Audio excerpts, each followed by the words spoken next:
6 వికెట్ల తేడాతో Punjab Kings Rajasthan Royals చేతిలో ఓడిపోయింది.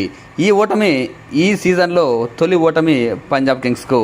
చాలా మ్యాచెస్లో అద్భుతంగా ఆడిన పంజాబ్ కింగ్స్ ఈ మ్యాచ్లో మాత్రం ఆశించిన స్థాయిలో రాలేదు. అయినప్పటికీ బ్యాటింగ్లో అద్భుతం చేసింది.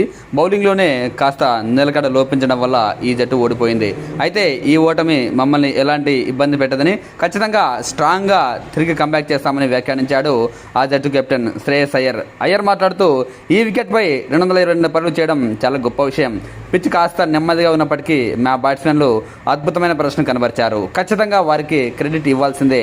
అయినప్పటికీ ఈ భారీ స్కోర్కు డిపెండ్ చేసుకోలేకపోవడం కాస్త నిరాశను కలిగించింది.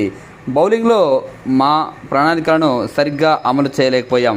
మేము ఎక్కువగా స్లో బాల్స్ వేయడం వల్లే ఈ ఓటమి ఎదురైంది. మా ప్లాన్ బాగుంది, కానీ అమలు చేయలేకపోయాం. మేము అనుకున్నది చేయలేకపోయాం. మిడిల్ ఓవర్లలో రాజస్థాన్ బ్యాట్స్మెన్లు సూపర్ భాగస్వామ్యాన్ని బిల్డప్ చేశారు. బహుశా అక్కడే మా ఓటమి కన్ఫామ్ అయింది. అయినప్పటికీ నెక్స్ట్ మ్యాచ్లో తిరిగి స్ట్రాంగ్ కంబ్యాక్ ఇస్తామని, ముఖ్యంగా ఈ మ్యాచ్లో అయితే ఫెరీరా, శుభం దూబే చివరి ఓవర్లలో కీలక ఇన్నింగ్స్లు ఆడాలని, వాళ్ళ వల్లే మ్యాచ్ మాకు కాస్త దూరం అయిందని వ్యాఖ్యానించాడు. వాళ్ళిద్దరి మధ్య పార్ట్నర్షిప్ మ్యాచ్ మా నుంచి దూరం చేసింది. ప్రస్తుతం T20 ఫార్మాట్లో బ్యాట్స్మెన్లు మొదటి బంతి నుంచే విరుచుకుపడుతున్నారు. కాబట్టి బౌలర్లు పక్కా ప్రణాళికతో రావడం కాస్త కష్టమైన పని. ఈరోజు మాకు బౌలింగ్లో మాత్రమే కలిసి రాలేదు. ఇది రొటీన్ మ్యాచ్ల వల్ల మేము కాస్త అలసిపోయాము, కానీ దాన్ని సాకుగా చెప్పి మేము తప్పించుకోం. నెక్స్ట్ మ్యాచ్కు కాస్త విరామం దొరికింది కాబట్టి మా ప్రణాళికలు సిద్ధం చేసుకొని బలంగా తిరిగి వస్తాం. ఈ సీజన్లో మాకు ఇదే తొలి ఓటమి. ఈ ఓటమి నుంచి చాలా పాఠాలు నేర్చుకున్నాం.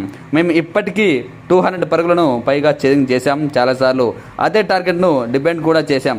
కాబట్టి ఈ మ్యాచ్ ఫలితం గురించి పెద్దగా ఆలోచించాం. అదేవిధంగా ఈ మ్యాచ్లో మా స్పిన్నర్లు బ్రార్ అండ్ చహల్ అద్భుతంగా బౌలింగ్ వేశారు. ముఖ్యంగా బ్రార్ ఈ సీజన్లో ఇదే ఫస్ట్ మ్యాచ్.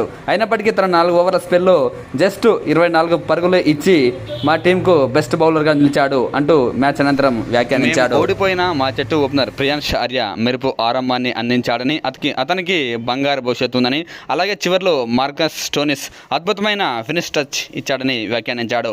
జస్ట్ మిడిల్ ఓవర్లలో మేము అనుకున్నన్ని పరుగులు చేయలేకపోయాం. బహుశా మా ఓటమికి ఇది కూడా ఒక కారణమని శ్రేయస్ అయ్యర్ వ్యాఖ్యానించాడు.